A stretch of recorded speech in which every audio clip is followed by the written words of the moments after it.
Hello students, मैं सौरभ मंत्री। आज अपन नेक्स्ट चैप्टर स्टार्ट करने जा रहे हैं जिसका नाम है हमारे पास economic importance of plants and animals. Plants और एनिमल्स की इकोनॉमिक इम्पोर्टेंस क्या होती है उसके बारे में अपन आज डिस्कस करेंगे। अब देखिए इकोनॉमिक इम्पोर्टेंस, बाकी अपन देखा जाए जैसे प्लांट्स की इम्पोर्टेंस की अगर अपन काउंटिंग भी करना स्टार्ट करें तो क्या होगी, मतलब खत्म ही नहीं होगी। मतलब प्लांट्स क्या है, बहुत ज़्यादा जरूरी है।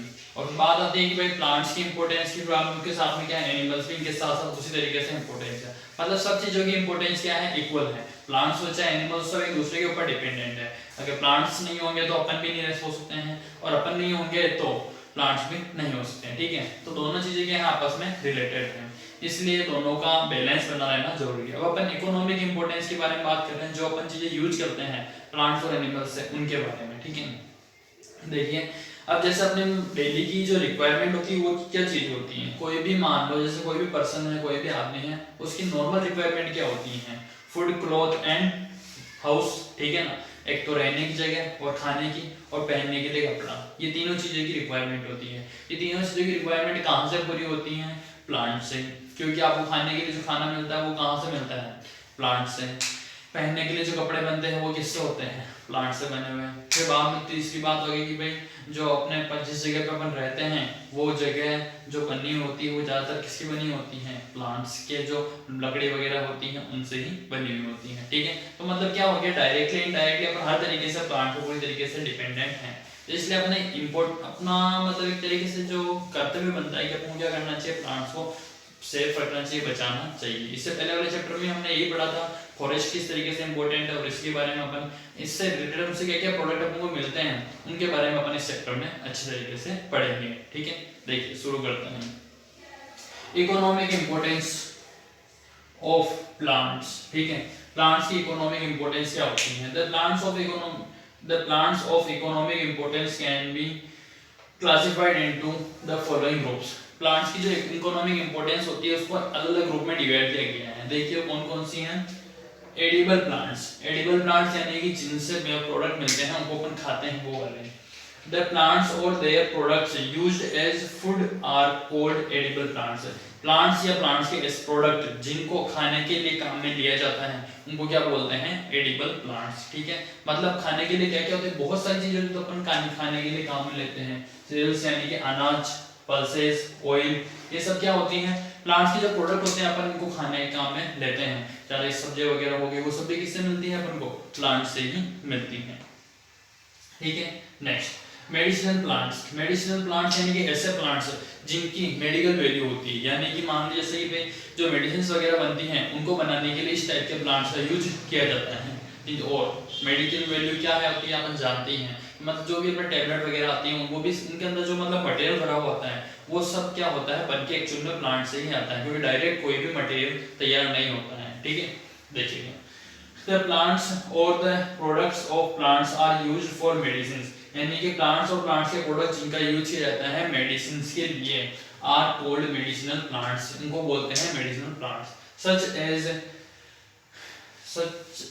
सच एज अश्वगंधा, अफीम, सर्पगंधा, ये सब क्या है हमारे पास एग्जाम्पल है किसके, मेडिसिनल प्लांट्स के। ठीक है, ये कुछ प्लांट्स हैं जिनका यूज किया जाता है, जैसे कि अश्वगंधा हो गए, अफीम हो गई, ये भी क्या है एक तरीके से प्लांट्स के अंदर कम मात्रा में, सॉरी मेडिसिन के अंदर कम मात्रा में यूज की जाती है, जिससे कि क्या होती है, मतलब किसी भी प्रकार के डॉक्टर को जो होते हैं अब पेशेंट का ट्रीटमेंट करने में हेल्प करते हैं।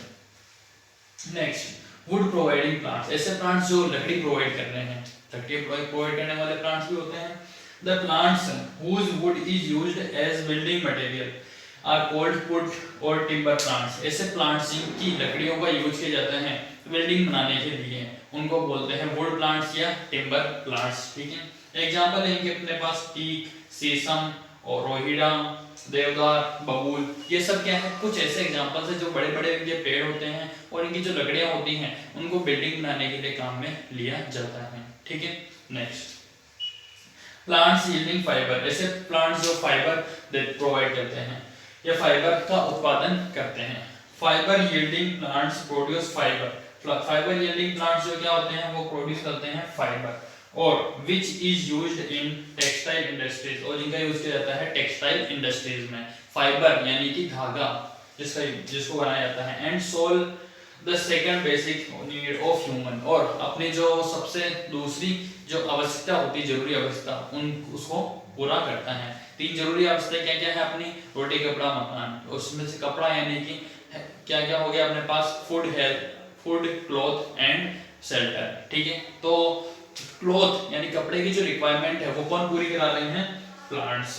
जो सेकंड बेसिक नीड है अपनी, ठीक है, तो क्या हो गए उनके प्लांट्स कौन कौन से हो गए अपने पास? Cotton and jute. कॉटन और जूट से क्या बनते हैं? फाइबर्स, और फाइबर से बनता है धागा। उस धागे से बनाए जाते हैं कपड़े, ठीक है, जो अपन अभी पहनने के काम में लेते हैं। अलग अलग टाइप के फाइबर्स बनते हैं, अलग अलग टाइप के प्लांट्स से बनते हैं, और उनका यूज अपन करते हैं। ठीक है, देखिए ये तो हो गया आपने ये प्लांट की इकोनॉमिक इंपोर्टेंस। अब आ रहे हैं plants related to food importance.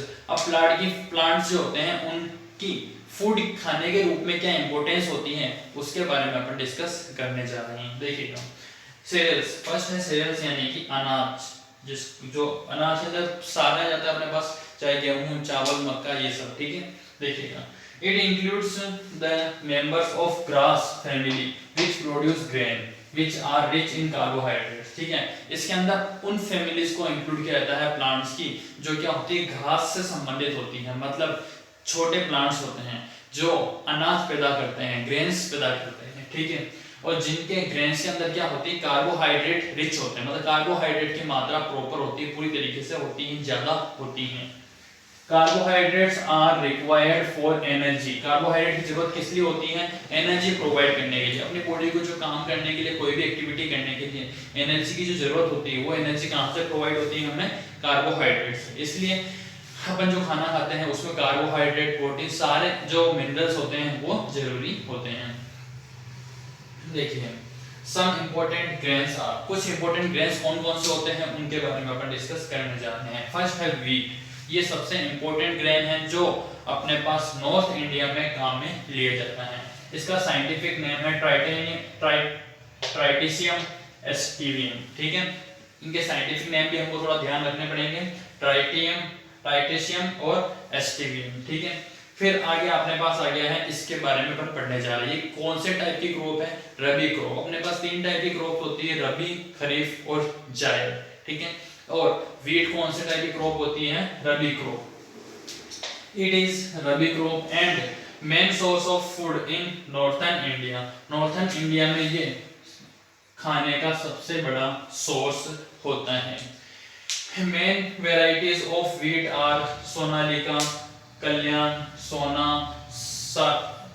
Sharbati, Sonora. ठीक है, इस टाइप की कुछ अलग अलग कैटेगरीज है, वेराइटीज है जो गेहूं में पाई जाती है, व्हीट में पाई जाती है, जिसका यूज लोग खाने के लिए करते हैं। अलग अलग टाइप की वेराइटीज अलग अलग जगह ये मिलती हैं। ठीक है, देखिए नेक्स्ट, इसके बाद आ गया अपने पास ग्रेन का सेकंड टाइप जो है राइस। ठीक है, इसका यूज साउथर्न इंडिया में किया जाता है। ठीक है, साउथ के लोग राइस को बहुत ज्यादा पसंद करते हैं और उसको खाना अच्छा लगता है उनको। और दूसरी चीज कि भाई ये है एक टाइप की खरीफ क्रॉप। ठीक है, इसका जो अपना साइंटिफिक नेम होगा वो होगा ओरिजा सेटिवा, इसका साइंटिफिक नेम है। It is kharif crop and used mainly in southern India. Kharif crop है, इसका यूज मेनली साउथर्न इंडिया में होता है। इट्स मेन वेराइटीज, इसके मेन वेराइटी कौन कौन सी है? बासमती, जया, रत्ना, सोना, स्वर्णदाना। ठीक है, इस टाइप के कुछ जो अपने पास नाम अपने डिस्कस किए हैं, ये मेन वेराइटीज होती है किसकी? चावल यानी कि राइस की। ठीक है, नेक्स्ट मेज, मक्का जिसको अपन बोलते हैं, ये भी क्या होती है? खरीफ क्रॉप ही होती है। जी मेज इसका साइंटिफिक नेम होगा। साइंटिफिक नेम क्या होगा? जी मेज। मैंने ब्रैकेट में सभी के साइंटिफिक नेम लिखे हैं तो आप लोगों को अच्छे से ये याद रखने हैं। इट इज खरीफ क्रॉप, ये खरीफ क्रॉप है। इट्स वेराइटीज आर विजय, शक्ति एंड रत्न। इसके मेन जो वेराइटीज होती है वो कौन सी है? विजय, शक्ति एंड रत्न। ठीक है, नेक्स्ट बाजरा। बाजरा जो है अपने पास ये भी क्या है? खरीफ क्रॉप होती है। इसका साइंटिफिक नेम क्या होता है? पेनिस्टर्न टाइफॉइड्स, पेनिस्टन टाइफॉइड्स इसका साइंटिफिक नेम होता है। It is grown in kharif crop, इसको खरीफ क्रॉप में उगाया जाता है। It is grown in area, it is grown in area where the crops are mainly developed dependent on rain only.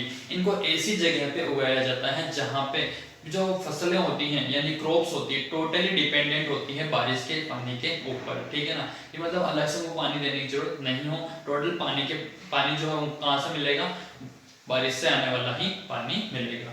ये थी हमारी कुछ ग्रेन्स की बातें जिनको हमने डिस्कस किया। इसके बाद आएगी हमारे पास पल्सेज, दालें जिनको अपन बोलते हैं, जिनसे हमको मिलता है प्रोटीन। अलग अलग टाइप की होती है, किस कहाँ से हमको मिलती है, कहाँ पे उन कौन सी टाइप की क्रॉप होती है, उनके बारे में डिस्कस करेंगे। तो आज का टॉपिक तो हमारा यही और होता है बाजरा पे। नेक्स्ट आगे आने वाली क्लास में आगे टॉपिक्स को डिस्कस करेंगे। तो यहाँ तक कंप्लीट करें, कोई भी प्रॉब्लम या डाउट हो तो वापस एक बार जरूर पूछेगा। आज की क्लास हमारी यहीं और होती है।